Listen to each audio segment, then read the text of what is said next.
Muy buenas noches a todos. Hoy día vamos a desarrollar el módulo 3, la unidad temática 1. Vamos a ingresar al tema de electrónica en la aplicación de sistemas robóticos.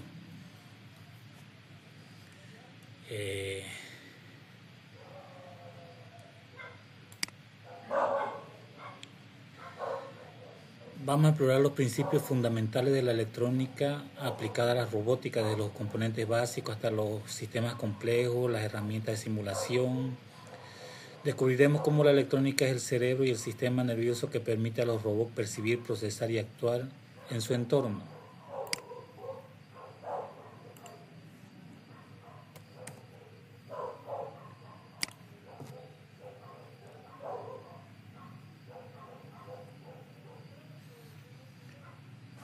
La electrónica orientada a la robótica comprende un conjunto de principios y componentes fundamentales que permiten el diseño y funcionamiento de robots. En primer lugar, la electrónica básica, que incluye resistencias, capacitores, diodos y transistores.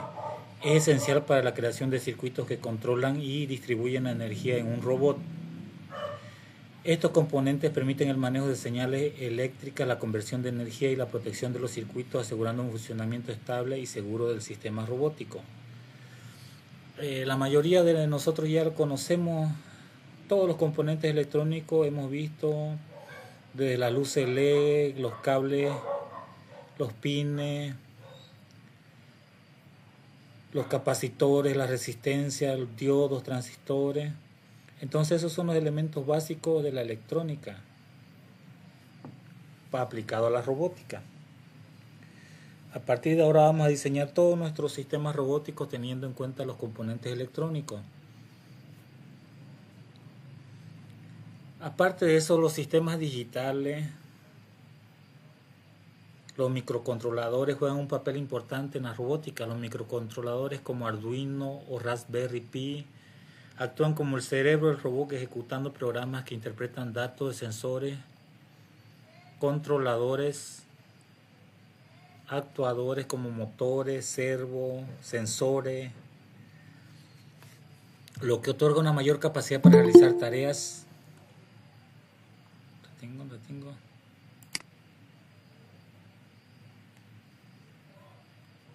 Para realizar tareas robóticas. De acuerdo a nuestro proyecto que tengamos, ya vamos a ser capaces de poner sensores de temperatura, de luz, de movimiento, para que el robot pueda interactuar de manera semiautónoma con el entorno. Hablando de los proyectos, ya tienen que ir presentando sus proyectos todo hasta este sábado, presentar su borrador de proyecto. ¿Qué tipo de robot van a realizar? ¿Cómo lo van a trabajar? ¿Con cuántos estudiantes? Todos los elementos necesarios para desarrollar nuestro robot.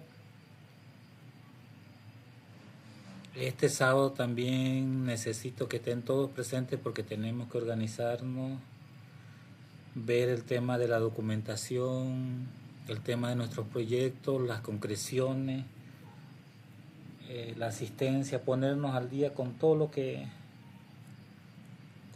necesitamos.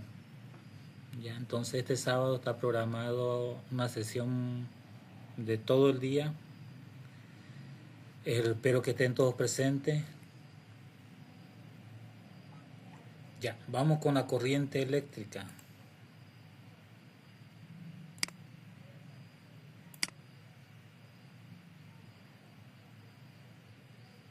Ya. Aquí tenemos un ejemplo de todos los componentes electrónicos que podemos usar cuando armamos nuestro robot, el cerebro del robot. En sí ese es el cerebro, la base para que se pueda relacionar con el entorno y ser semiautónomo. ¿Ya? Debemos seleccionar qué tipo de sensores específicamente vamos a utilizar en nuestro proyecto, porque no podemos hacer uso, bueno, podemos, pero no debemos hacer uso de todos los tipos de sensores en un solo proyecto. Debemos priorizar, seleccionar aquellos que necesitemos en nuestro robot. La corriente eléctrica. La corriente eléctrica es el movimiento de electrones a través de un circuito cerrado impulsado por la diferencia de potencial. Esta convención simplifica el análisis de los circuitos. La corriente eléctrica es el movimiento de los electrones a través de cualquier pista metálica. Principalmente se utiliza cobre en las pistas. Y tenemos dos tipos de corriente alterna y corriente continua. La corriente alterna es la que está presente en nuestros cables, en nuestras instalaciones eléctricas domiciliarias. ¿Ya? No tiene polaridad, tiene fase y tiene neutro. Al contrario, la corriente continua mantiene una polaridad fija, positivo y negativo, y es el tipo de corriente utilizado en robótica educativa. ¿Ya? La mayoría de los proyectos que vamos a realizar vamos a hacerlo con corriente continua, positivo, negativo y de diferentes voltajes. ¿Ya? Muy pocos proyectos vamos a realizar con corriente alterna.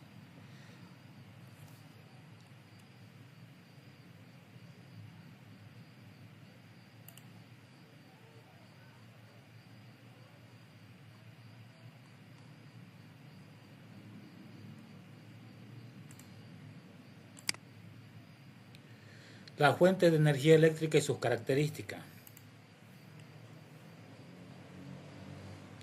La fuente de energía eléctrica más usada en los robots son las baterías. Estas alimentan a todo el sistema de los robóticos. Se alimentan con energía eléctrica, así como nosotros nos alimentamos con comida. Toda batería o fuente de energía eléctrica tiene dos características más importantes, el voltaje y el amperaje.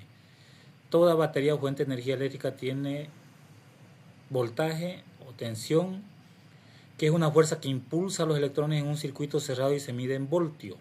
El amperaje o intensidad es la cantidad de electrones que fluyen en un determinado tiempo y se mide en amperio. ¿Ya? Para entender mejor el amperaje lo compararemos con el flujo de agua.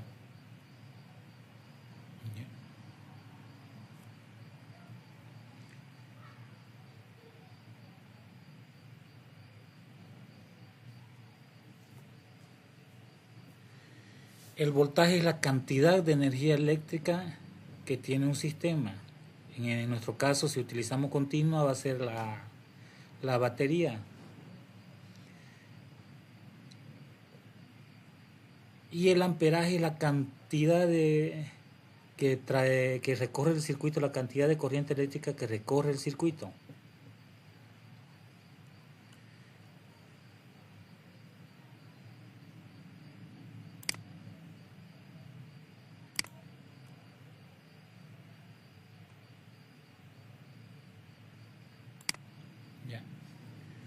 Vamos con el tema de los conductores, aislantes y circuitos eléctricos. Los materiales conductores son aquellos que permiten el flujo de la electricidad, principalmente los metales. Los metales son los excelentes conductores. Son el camino por donde va la electricidad. La mayoría de los cuerpos, son conductores. No son buenos conductores, pero incluso el cuerpo humano es conductor de energía eléctrica. Hay aislantes. Los aislantes son los materiales que impiden el paso de la electricidad, como el plástico, y protegen y dirigen la corriente, o sea, la canalizan. No dejan que se esparza para un lado ni para el otro, sino que siga su camino. Por eso es que la mayoría de los cables, de las conexiones eléctricas que tenemos están forrados con plástico, porque no es un conductor, es un aislante. Circuito es el recorrido que sigue la corriente, puede ser abierto o cerrado.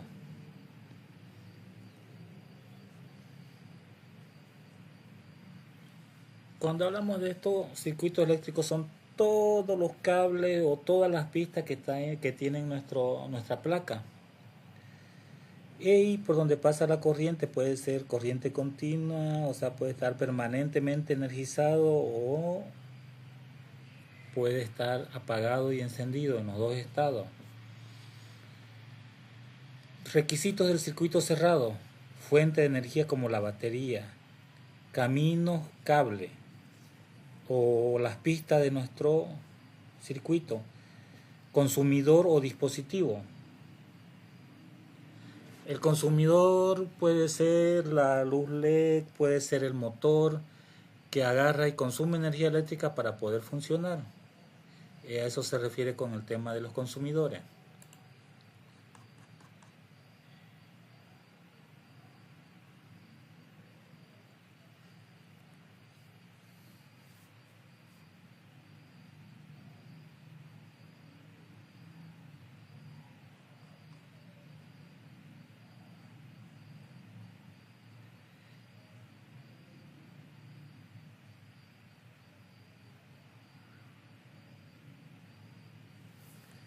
El circuito eléctrico abierto es cuando existe la interrupción del flujo de corriente eléctrica. El circuito cerrado existe un flujo de energía eléctrica a través del circuito. No obstante, hay tres requisitos importantes para que exista este flujo de corriente eléctrica: una fuente de energía o batería, un camino para recorrer o cable y un consumidor o algo que consuma la energía eléctrica. Pongamos el caso de nuestros hogares. Tenemos ahorita la luz encendida porque es de noche y entonces el consumidor sería el foco. Los cables serían el camino y la fuente de energía sería la red eléctrica que nos brinda el municipio, la gobernación, si estamos en el área rural. O el motor de luz también si estamos en el área rural. ¿Ya?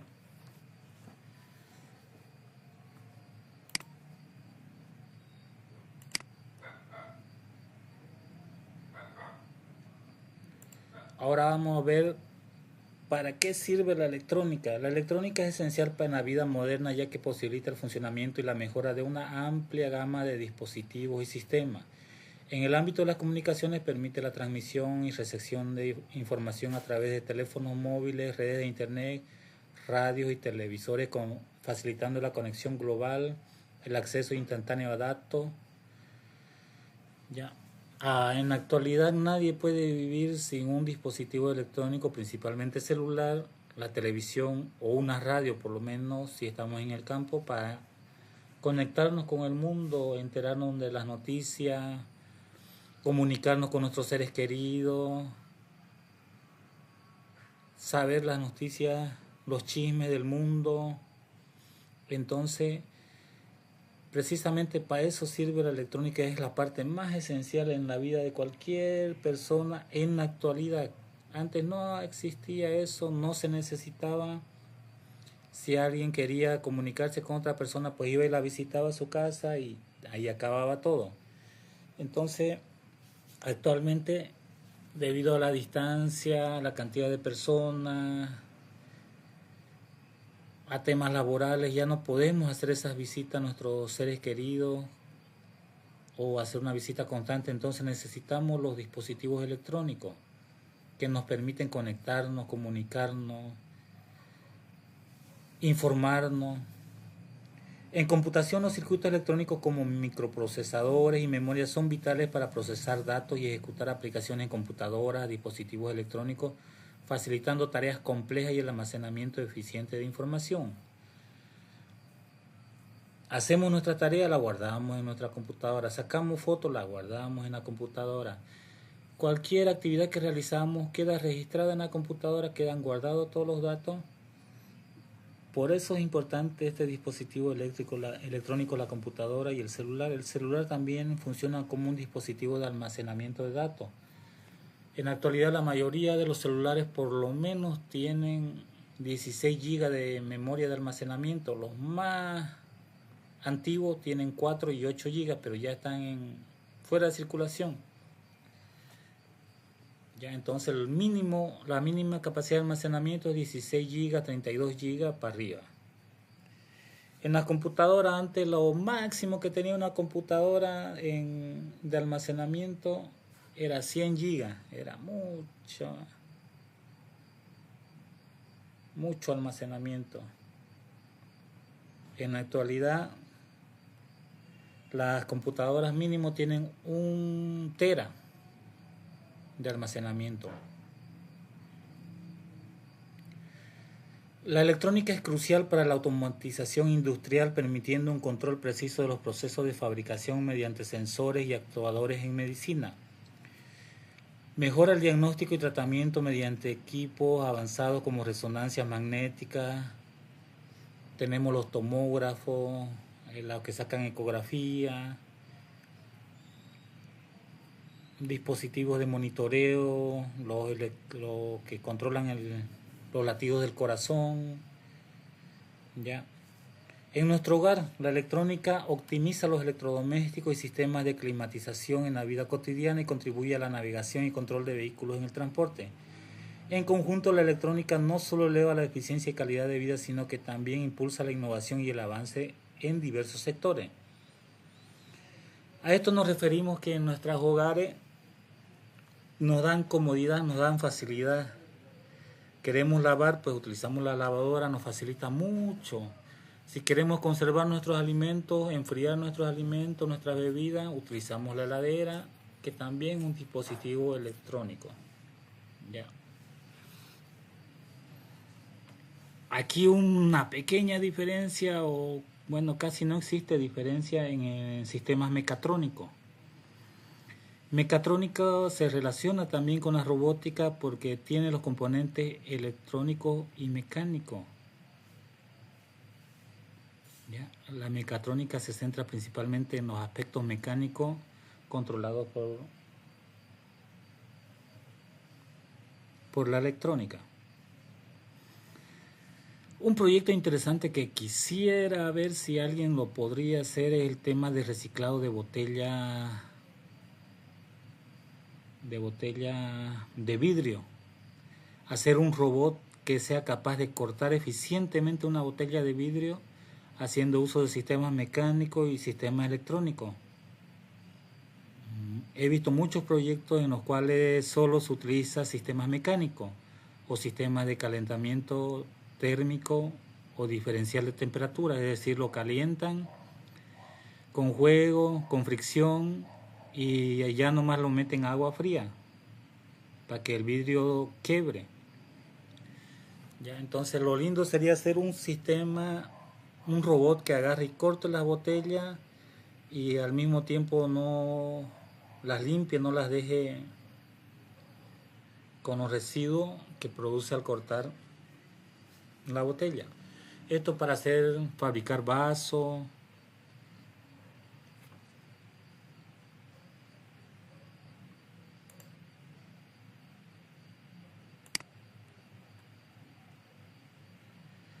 Vamos con el siguiente punto, que es la relación entre robótica y electrónica.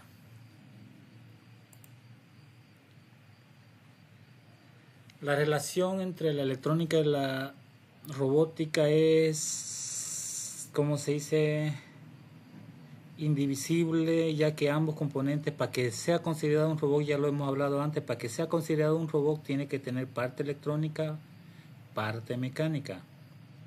La electrónica proporciona la base tecnológica esencial para el funcionamiento de los robots. Los robots dependen de circuitos electrónicos, sensores, actuadores para recibir, procesar, responder a estímulos del entorno. Los sensores como cámaras, sensores de proximidad recopilan datos que son procesados por microcontroladores o microprocesadores, mientras que los actuadores como motores y servomecanismos ejecutan las acciones requeridas por el robot. Estos componentes electrónicos permiten que los robots realicen tareas específicas desde movimientos simples hasta funciones complejas al convertir señales eléctricas en acciones físicas. Dependen mucho de las señales eléctricas de la parte de los microprocesadores o microcontroladores para poder actuar y para poder relacionarse con el entorno. Entonces, cuando tienen todos esos componentes ya es denominado robot.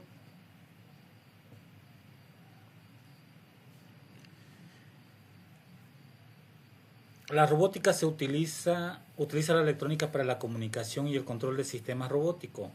Los sistemas de control programables, las placas de desarrollo como Arduino, Raspberry Pi, entre otros, permiten la programación y personalización del comportamiento de los robots. Además, a través de la electrónica, Los robots pueden ser integrados en sistemas más amplios y conectarse a redes para recibir actualizaciones o datos en tiempo real.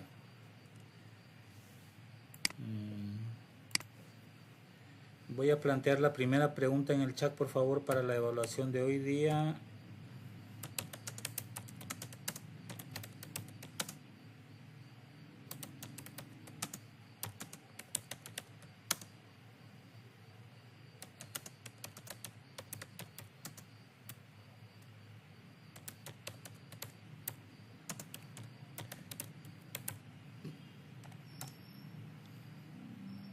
Esa es la primera pregunta, por favor vayan respondiendo en el chat.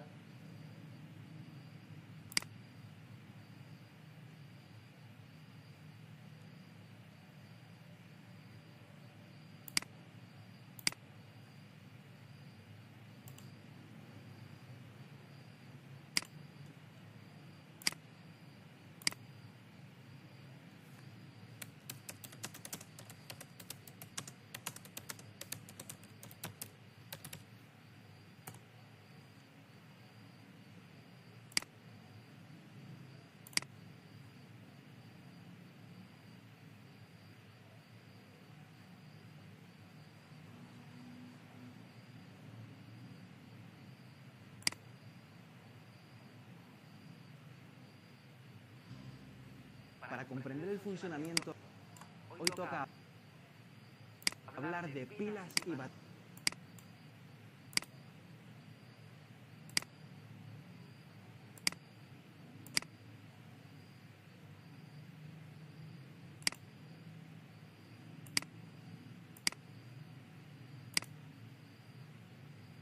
Viajar al siglo XVIII y XIX para ir al mismísimo origen de las pilas y baterías. Recorreremos la historia explorando el funcionamiento y evolución de las baterías hasta llegar a la actualidad, de la mano de figuras como Galvani o Volta. Para descubrirlo todo sobre las baterías, sígueme la corriente. Sígueme la corriente, sígueme, electrón con electrón. Sígueme la corriente, suscríbete y sé mi protón. Para comprender el funcionamiento e historia de las pilas y baterías, tenemos que remontarnos hacia finales del siglo XVIII y principios del siglo XIX. Vamos a visitar a dos genios pioneros en el ámbito de la electricidad, Luigi Galvani y Alessandro Volta. Todo esto comienza en el año 1780, en el laboratorio del médico, fisiólogo y físico italiano Luigi Galvani. Él se encontraba diseccionando una rana sujetada por la pata con un gancho de bronce.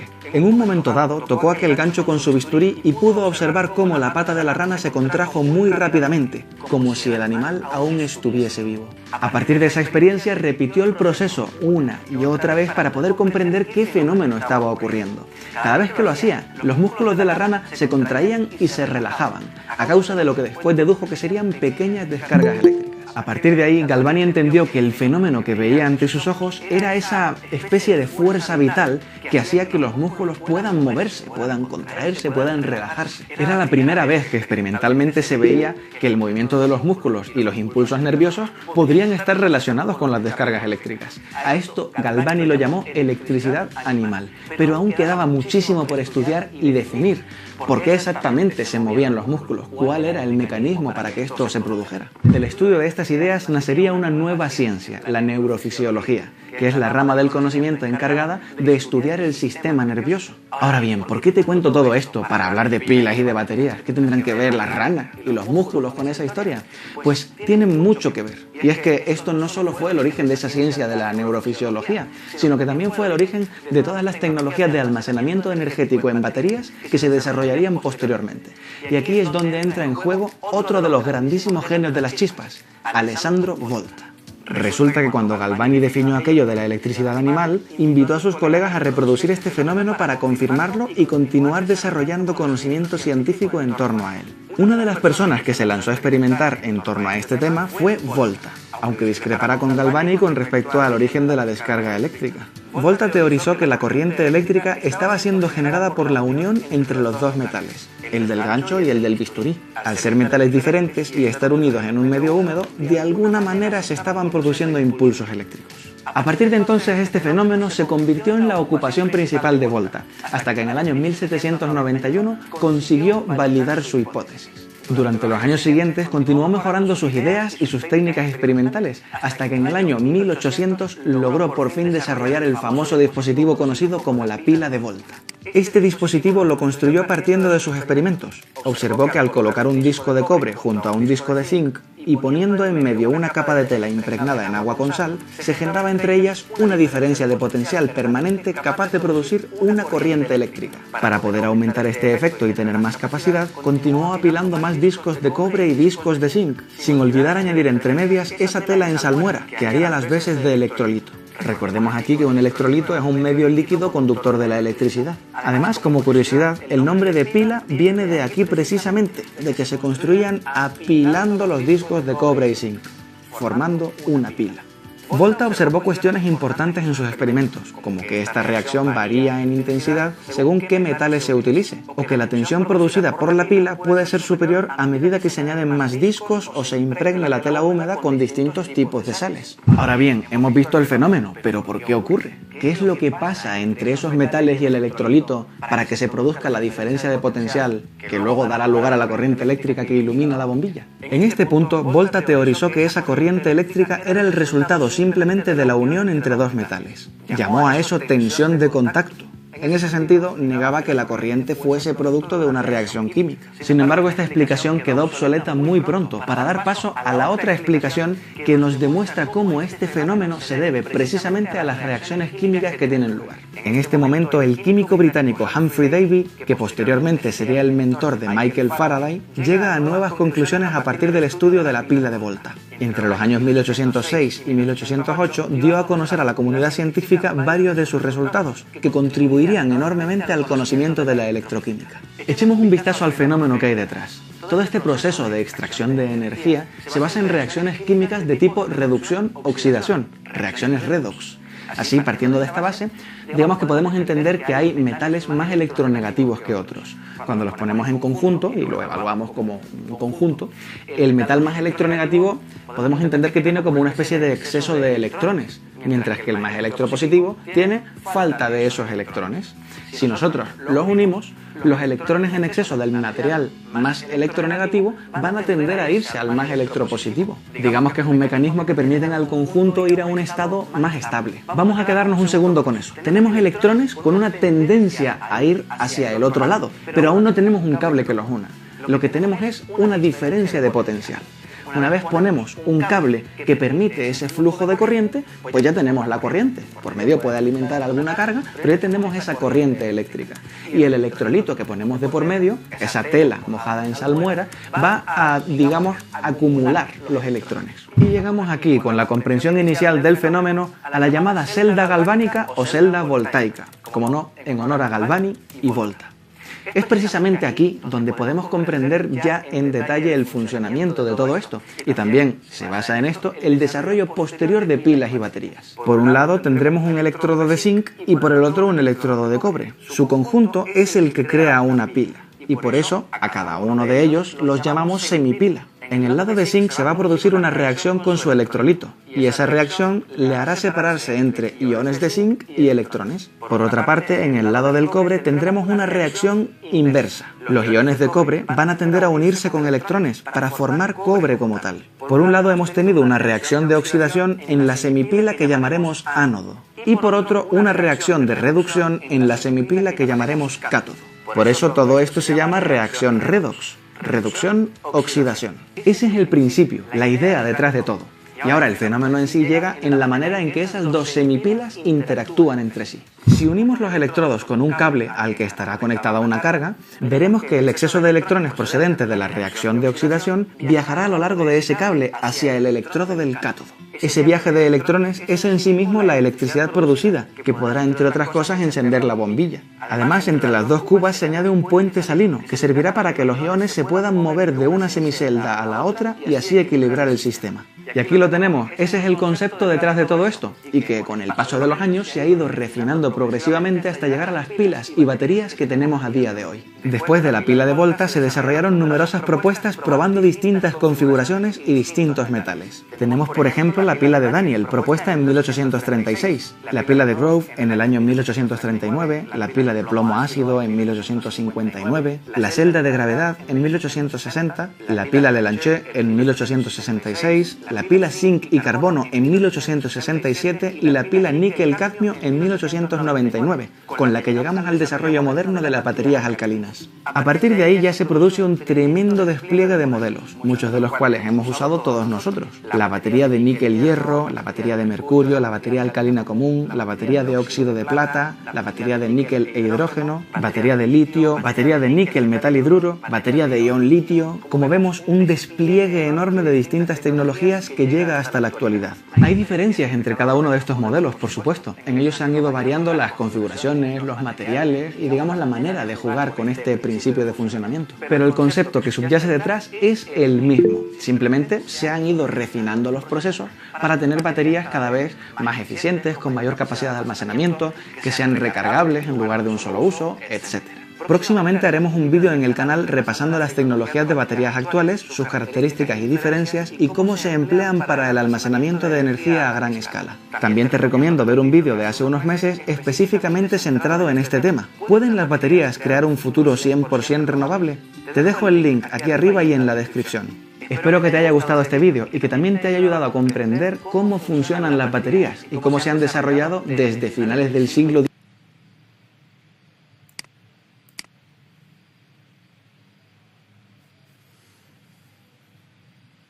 Sus cámaras, por favor, enciéndanlas. Vamos a tomar la asistencia de hoy día.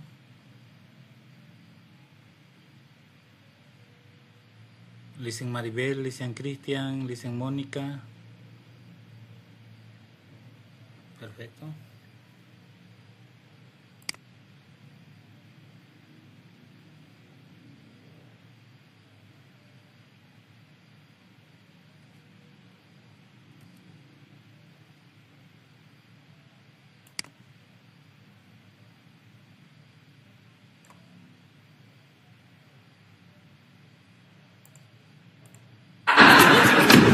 Pero ¿cómo que te vas de aquí? Muchas gracias. Ahora sí. Espera un ratingo, le dice Maribel, un ratingo, espérenme por favor.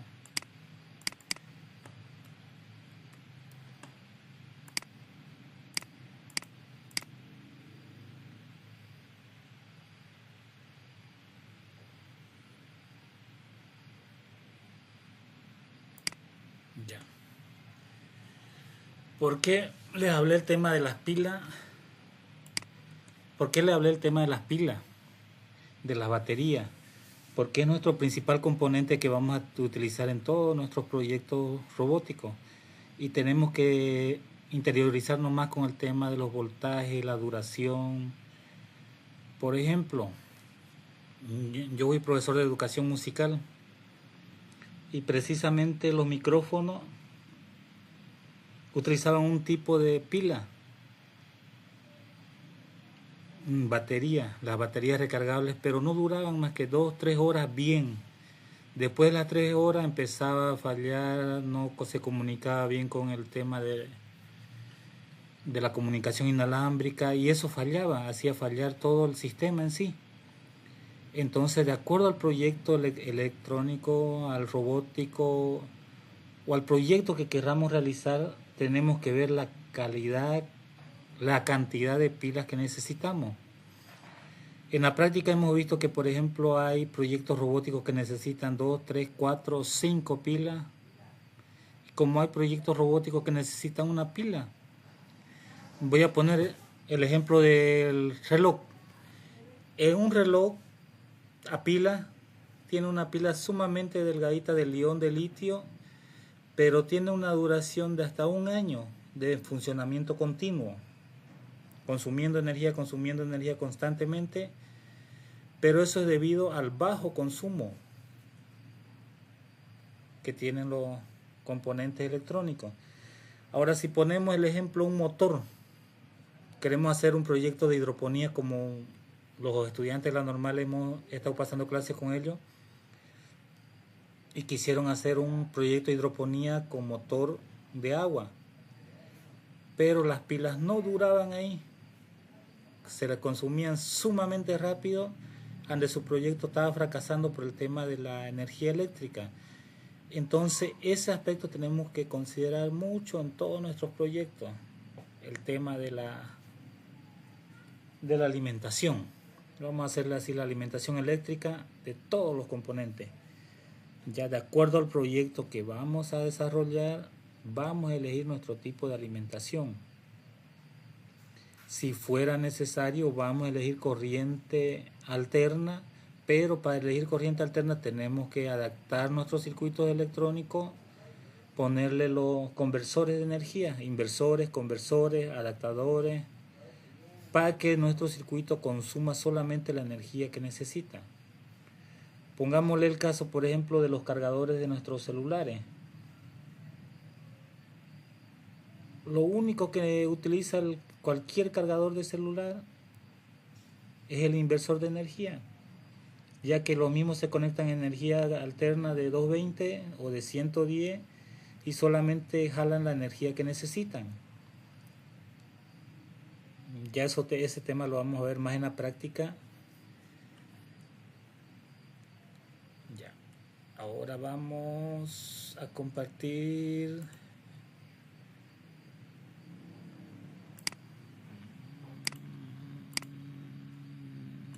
ciclo.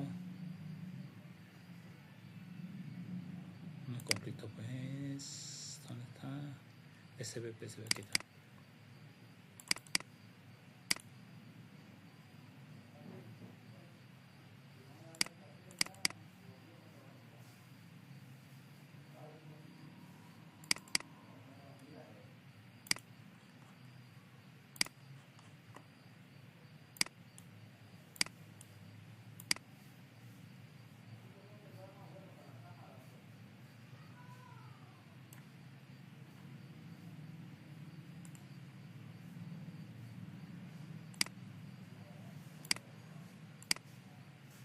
Ya.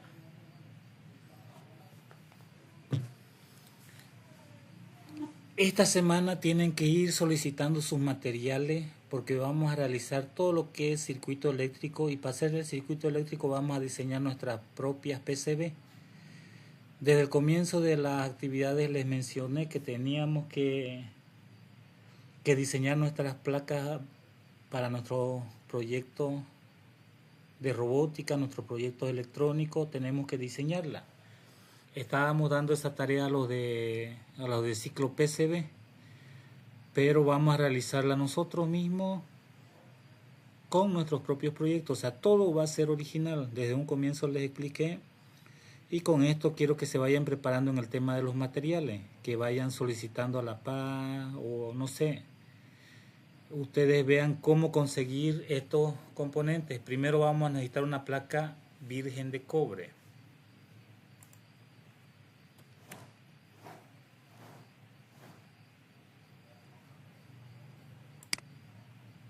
Ya. Vamos a necesitar esta placa virgen de cobre. Esta tiene un costo generalmente que oscila entre los 23 bolivianos hasta los 40 bolivianos. Generalmente viene en tamaño carta, aunque hay algunas tiendas electrónicas que lo venden a 10 centímetros. O sea, ya vienen recortados 10 centímetros por 10 centímetros. Pero mejor si compran tamaño carta o tamaño A4, que generalmente vienen A4, para que puedan realizar varios proyectos. Lo segundo que necesitamos es el papel fotográfico, el papel transfer. Este papel transfer es para imprimir nuestros diseños electrónicos y que los mismos puedan ser transferidos a la placa PCB. Es muy importante, si no tienen papel transfer, cuesta $2.50 cada hoja tamaño carta. Tenemos que comprar papel fotográfico donde imprimimos foto, vale también $3-4 pesos, creo que vale cada hoja. Y en ese tipo de papel tenemos que imprimir nuestro diseño electrónico, nuestro circuito, nuestra PCB. No es recomendable hacerlo con hojas de papel bond porque ya hemos intentado hacerlo, no transfiere, no sale la misma calidad. Y si queremos hacer uso, como hay otras técnicas que también vamos a ver en internet, vamos a buscar y nos va a salir con marcador. Con el tema del marcador, las pistas nos salen muy gruesas, desiguales, no tiene la misma alimentación, el mismo flujo de corriente, se puede quemar más fácilmente. Entonces, lo recomendable es utilizar este tipo de papel. Muy importante también es utilizar impresoras láser. Esas son aquellas que funcionan con tóner. ¿Por qué necesitamos imprimir con esta impresora? Porque si utilizamos la tinta líquida de Canon, estas se transfieren, quedan bien en el papel y no son transferibles a otro material, a otra superficie. Y si se transfiere en muy baja calidad, no funciona. Entonces necesitamos este tipo de impresora láser o fotocopiadora. La mayoría de las fotocopiadoras hacen uso del tóner. La característica del tóner es que tiene estas partículas, este polvito, que se adhiere a cualquier superficie fácilmente, pero también tiene la característica que se sale de la superficie. ¿Cómo comprobamos eso? Por ejemplo, muchas veces vamos al banco, al cajero, sacamos dinero y imprimimos el comprobante. Ese comprobante está impreso con tóner. Lo guardamos ese comprobante, después de un tiempo lo sacamos ese mismo comprobante y notamos que está totalmente blanco, ya no se ve nada. Es precisamente porque estas partículas se van adhiriendo a otra superficie y se van perdiendo. Ya. El otro elemento que vamos a necesitar es el tema del ácido clorhídrico, percloruro de hierro. Preferiblemente es esto que necesitamos, percloruro de hierro. Es mucho más eficiente cuando hacemos el quemado, aunque también funciona el ácido clorhídrico, el ácido nítrico funciona muy bien, quema demasiado rápido, hay que tener mucho cuidado con eso. Lo más recomendable es percloruro de hierro. Además que esto viene en formato sólido, que tenemos que mezclarlo con las partes correspondientes de agua, y es más seguro cuando lo envían por avión, por paquetería. Tengan en cuenta que si pedimos ácido y lo queremos mandar por avión, no nos lo van a enviar porque es un elemento prohibido, ya que corroe cualquier tipo de metal, y enviarlo por vía aérea es muy peligroso porque puede derramarse y dañar el avión. Entonces sí o sí tienen que pedirlo por tierra. Por eso es que le estoy pidiendo que vayan comprando su material. Los elementos complementarios, vamos a necesitar acetona o alcohol isopropílico de 90 grados o mínimo de 70 grados, con el cual necesitamos limpiar la superficie. Además vamos a necesitar estaño para soldar y los componentes eléctricos que de nuestra elección. Principalmente vayan pidiéndose cables macho hembra, macho o hembra, de distintos tipos de cables y longitudes.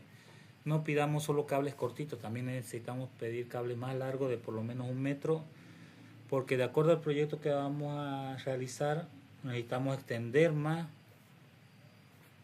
los cables. Las herramientas que necesitamos es esta plancha tipo metálica que utilizan generalmente las costureras.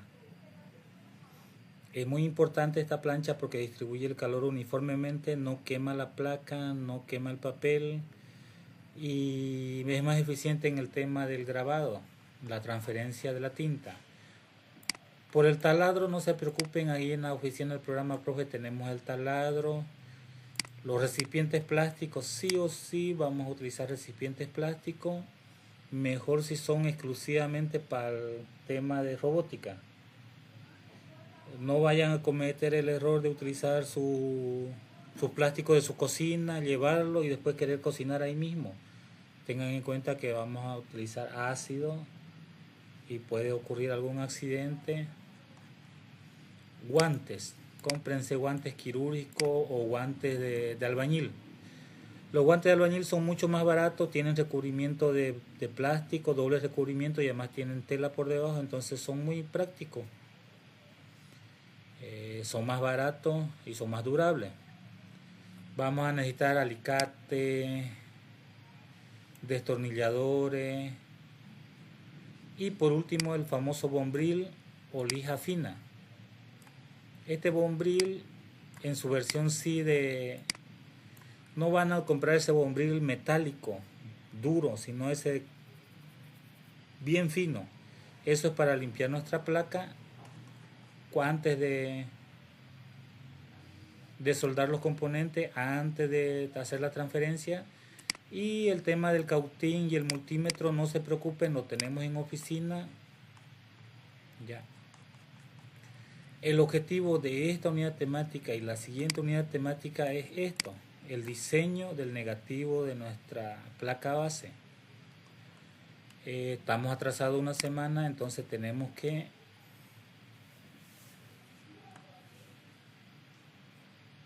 ir avanzando. Les planteo la segunda pregunta, por favor respondan. La dicen Mónica, la dicen Maribel. Aquí le vamos a hacer la segunda pregunta. Ya.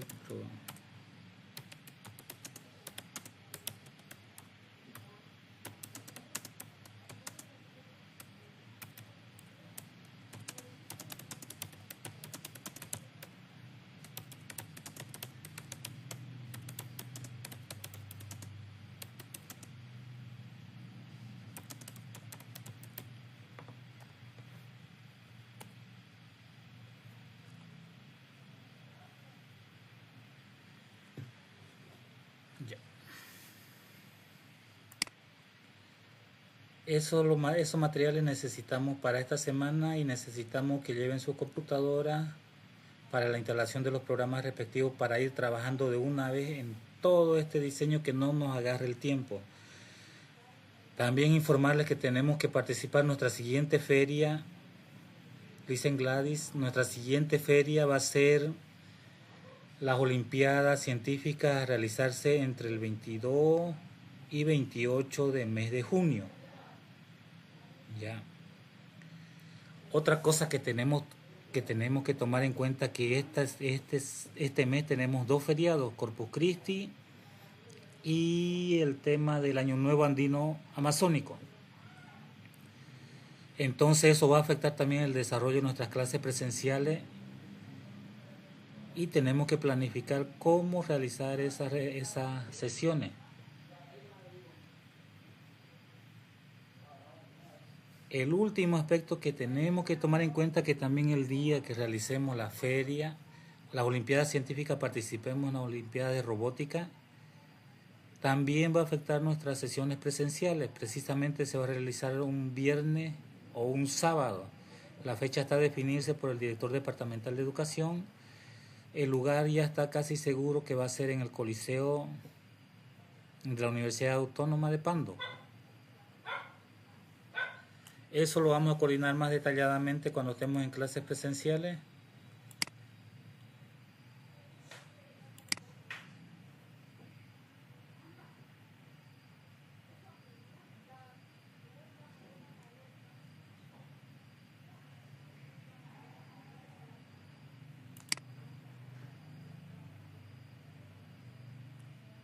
En la segunda pregunta que estoy planteando, sean sinceros si alguna vez han manejado algún programa de diseño PCB o circuitos eléctricos o si han diseñado por lo menos algún circuito eléctrico. Pueden responder todo. Estoy haciendo este tema de las preguntas como diagnóstico. Sean sinceros, no hay problema.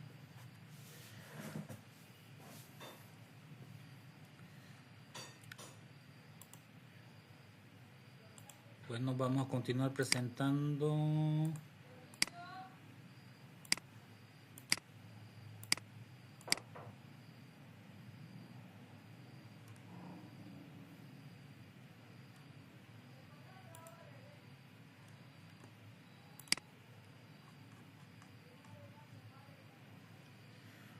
Componentes electrónicos. Son los elementos básicos que forman parte de los circuitos electrónicos, eléctricos, y son responsables de controlar, regular, manipular el flujo de corriente eléctrica en un sistema. Estos componentes incluyen resistencias, capacitores, inductores, diodos, transistores, circuitos integrados, entre otros, y pueden ser clasificados como activos. Es decir, que pueden amplificar o modificar señales, o pasivos, que simplemente controlan la energía sin alterarla. Cada componente tiene una función específica dentro de un circuito y juntos permiten que dispositivos electrónicos como computadoras, teléfonos móviles y electrodomésticos funcionen de manera eficiente. Según su función, los componentes electrónicos se clasifican en componentes pasivos. Son aquellos que no amplifican ni controlan el flujo de electricidad, sino que solo responden al flujo de corriente en el circuito. Entre ellas tenemos la resistencia eléctrica, que controla la corriente que fluye a través de un circuito presentando una oposición al paso de la corriente. No tiene polaridad, se puede conectar de cualquier lado, no tiene positivo y negativo. ¿Ya? Muchas veces me preguntan, ¿cuál es positivo o negativo en la resistencia? No tiene polaridad, como dijimos. El potenciómetro es una resistencia variable. No tiene polaridad, se puede conectar de cualquier lado, no tiene positivo y negativo. Podemos conectarlo de acuerdo a nuestras necesidades. Ahora, la fotorresistencia es un tipo esencial de resistencia que varía de acuerdo a la intensidad de la luz que incide en su superficie. No tiene polaridad, se puede conectar de cualquier lado, no tiene positivo y negativo. Por último, vamos a ver el tema del capacitor.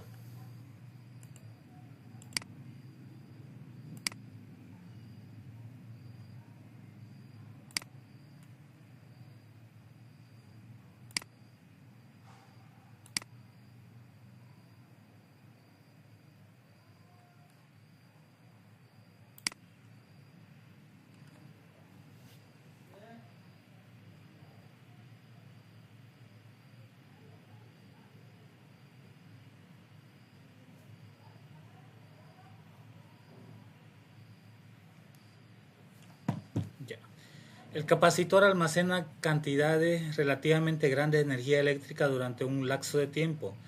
Tiene polaridad, es decir, tiene positivo y negativo. El capacitor cerámico almacena pequeñas cantidades de energía durante un lapso de tiempo. Por estos dos componentes, por el tema del condensador y el capacitor cerámico, es que tenemos que tener cuidado al momento de desarmar un componente electrónico, porque son estos dos componentes que tienden a explotar, ¿ya? O tienden a darnos una descarga eléctrica que puede ser potente de acuerdo a la capacidad, al tamaño del condensador, ¿ya?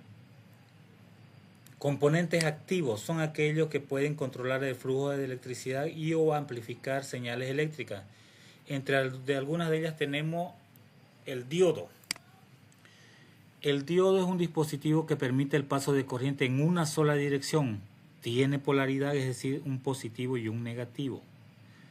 Las luces LED es una clase especial de diodo que emite luz cuando fluye una corriente a través de él mismo. Tiene polaridad, es decir, tiene un lado positivo y un lado negativo. Transistor, también conocido como chip, internamente contiene varios componentes electrónicos formados en comprimidos, circuito con funciones específicas.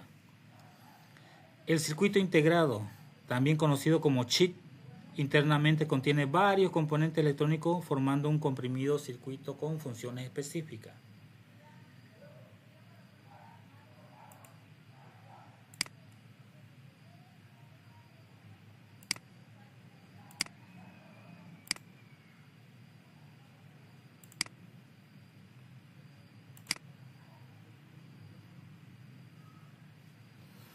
La tarea de esta semana en su proceso de concreción van a hacer investigar a sus estudiantes el tema de las baterías. La primera tarea es el tema de las baterías, que conozcan todos los tipos de baterías AA, AAA, de litio, de carbón, alcalina, todas las que hemos usado o usamos. cuáles son sus características. Por ejemplo, ahora vamos con las pilas de carbón. Son pilas que comúnmente utilizamos para nuestros dispositivos electrónicos, principalmente las radios. Aquellas personas que van al campo y utilizan radio para escuchar música, llevan generalmente las pilas de carbón. Estas pilas tienen la característica que tienen un buen tiempo de duración, tienen buena salida eléctrica, pero una vez que se descargan ya no se vuelven a cargar. Se logrará recargar una sola vez utilizando la oxidación, pero de ahí ya no se puede más, son desechables. Las pilas recargables tienen capacidad de almacenamiento, tienen buena duración, pero conforme a su uso se van descargando mucho más rápido, se van deteriorando fácilmente. Las baterías de ion de litio, depende de qué tipo de batería, tienen una durabilidad, puede ser de 1 hora, 1 día. Incluso hay pilas de ion de litio que tienen duración de hasta 1 mes de forma autónoma, alimentando cualquier tipo de circuito eléctrico. Estas pilas son muy difíciles de conseguir, pero son utilizadas, por ejemplo, por los astronautas en el robot, no me acuerdo qué se llama, el que le enviaron a Marte. Precisamente ese robot necesitaba tener una autonomía para poder explorar todo y enviar fotos. Entonces utilizaron ese tipo de pilas principalmente por su duración. Duran mucho más días sin necesidad de recargar, reutilizando energía y haciendo uso eficiente misma de la energía. Otra aplicación que generalmente se tiene de este tipo de pilas de ion de litio de alta calidad tenemos en el tema de los drones. Aquellos drones que hacen investigación, por ejemplo, los de la Fuerza Especial de Lucha contra el Narcotráfico, envían los drones a larga distancia con cierta autonomía y ellos van tomando fotos de la zona, investigando, y es así como van detectando laboratorios clandestinos, envían toda esa información a un servidor. También es utilizada, por ejemplo, en las naves no tripuladas, aviones, más que todo en el ámbito, los militares hacen uso de ese tipo de pila. La segunda tarea es investigar todos los componentes eléctricos, como vemos aquí en la imagen, principalmente una foto del componente eléctrico, su símbolo en cuanto a los planos eléctricos y sus características. Pero principalmente lo que quiero que nos interioricemos más en el tema de estos símbolos. ¿Por qué? Porque cuando diseñemos en las PCB, cuando entremos a cualquier programa de diseño de PCB o diseño de circuito eléctrico, precisamente nos van a mostrar estos símbolos. Solo vamos a tener esos símbolos y vamos a utilizar y diseñar nuestro circuito eléctrico y va a tener que funcionar y solo nos va a mostrar esos símbolos. Pero tenemos que saber identificar qué tipo de componente es. Posteriormente, ya cuando hacemos el diseño ya de nuestro circuito, ya podemos elegir qué tipo de luz LED, qué capacidad, porque tengan en cuenta que para cada uno de estos componentes existen 1000 modelos como mínimo. Ya, por ejemplo, las pilas, le voy a mostrar, le voy a ejemplificar directamente las pilas que todo el mundo conoce. Existen pilas AA, AAA, AA grande, AAA grande. Tenemos pilas sumamente miniaturas, medianas, de ion de litio, con forma cilíndrica, cuadrada, con forma de cono, de cubo. En fin, existen una infinidad de tipos de batería, diseño, capacidad. Entonces quiero que se familiaricen con ese tema, vayan investigando y me van a llevar impreso todos los componentes electrónicos, principalmente los símbolos. Si no pillan las características, bien, pero una foto del componente eléctrico, así y sus símbolos respectivos en cuanto a electrónica.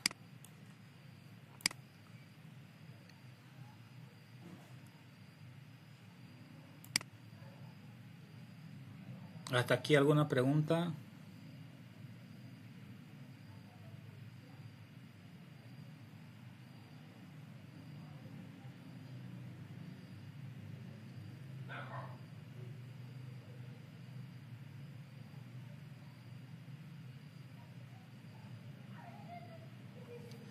Bien, entonces si no hay ninguna pregunta,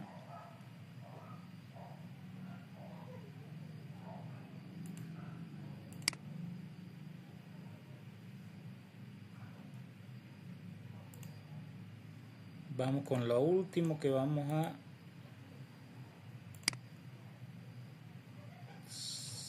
¿dónde está? Ya.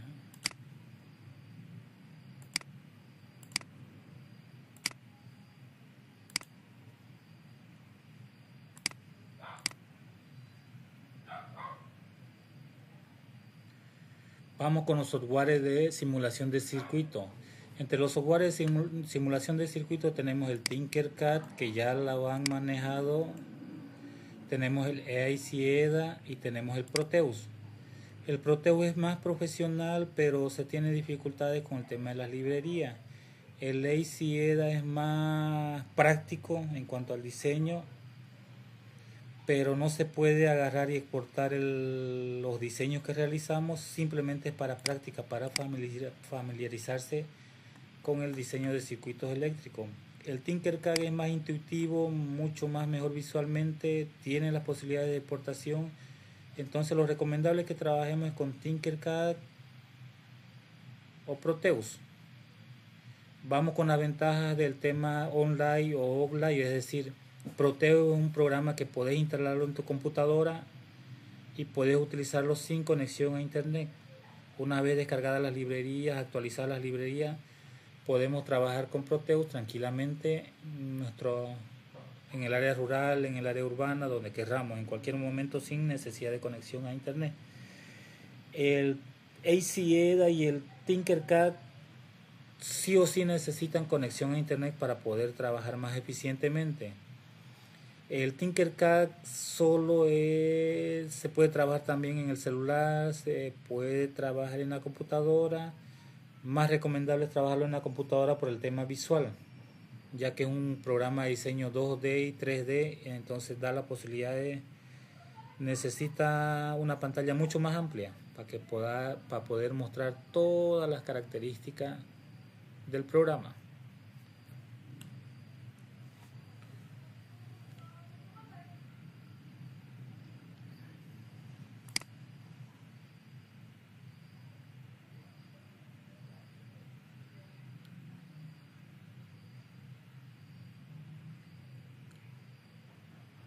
Preguntas hasta aquí.